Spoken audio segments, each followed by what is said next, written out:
একদিন আমি মাদারীপুর শরীয়তপুর ওই পদ্মা সেতুর ওই পারে ওইখানে মাহফিল করে রাত্রে আসতেছিলাম। অনেক সময় যাওয়া হয়, তো রাতের প্রায় 2:30-3টা বাজে। পদ্মা সেতু পার হয়ে এই পারে আইসা রাত বাজে গেছে। তো আমার ড্রাইভার থামছে একটা স্টল, চা দোকান, 5-6টা চা দোকান এখানে রাস্তার পাশে, এখানে দাঁড়াইছে চা খাই।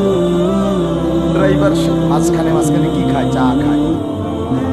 রাত্রে যেহেতু গাড়ি চালায় তো আমি থামছি, আরে ওই জায়গাটার মধ্যে এই রাতের 3টা বাজে আপনার চা দোকানগুলোর পাশে একটা খোলা জায়গা আছে, ওই ট্রেজার দিয়া মাটি ভরাট করছে আর কি, বিশাল।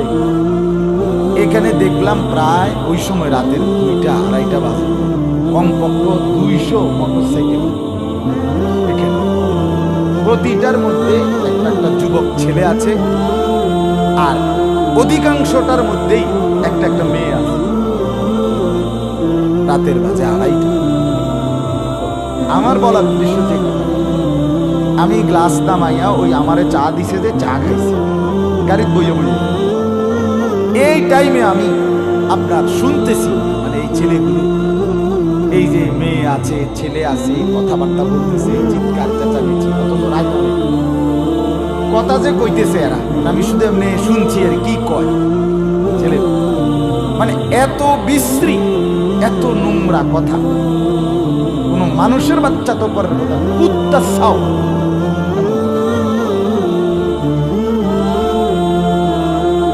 কুত্তা এত নিকৃষ্ট কথা, এত হিংস্র, অথচ এরা মানুষের বাচ্চা, এদের মা বাবা। আমি আফসোস, আহারে মানুষের বাচ্চা কেমনে এত নিকৃষ্ট কথা, মানে এগুলো উচ্চারণ করার মতো কোনো কথা আছে? আপনারা জানেন না মুরব্বীরা, আপনাদের মহল্লার এই সমবয়সী ছেলেগুলো কি কয় কি করে, পাগল হয়ে যায়। এরা যে আড্ডা দেয়, আড্ডার মধ্যে দেশ, জাতি, সমাজ, নিজের ভবিষ্যৎ, নিজের কল্যাণের কোনো কিছু নেই। শুধু নারী, শুধু অশ্লীলতা, শুধু জিনা ব্যভিচার, শুধু অসভ্যতা, শুধু জন্তু জানোয়ার আর হাইওয়ানের মতো নিজের শাহওয়াত, যৌন চাহিদা পূরণের জন্য যত কথা দরকার, যত আচরণ দরকার, এই কে শিখায়? যাও কিছু শিখতো, তাও যেন আর না শিখে, তার সব ব্যবস্থা হয়ে গেছে।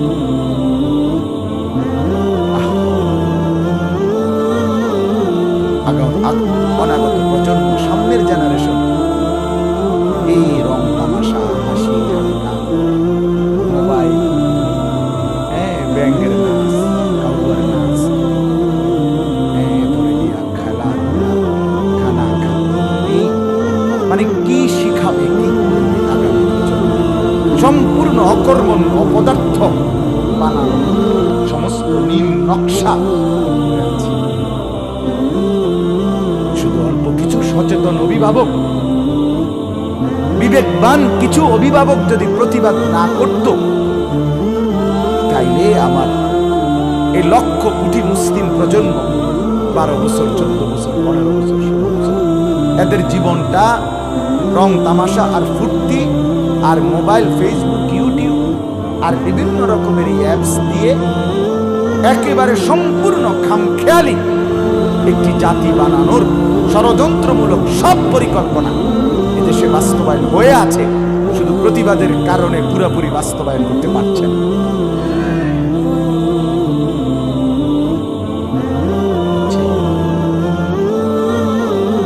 একবারেই সন্তান বাবা মার হাত ছাড়ে, বাবা মার কোনো নিয়ন্ত্রণ নাই। বাবা মা যেন ভয়ে আতঙ্কে শুধু কেবল টাকাগুলো দিয়ে দিচ্ছে, নাইলে গাদ্দার যে চেহারা, চুলের যে চেহারা, শুরু মাস্তান সান্দাবাজের মতো, মা বাপরে তো গলা টিপে কারণ এক ওয়াক্ত নামাজ পড়ে না যেই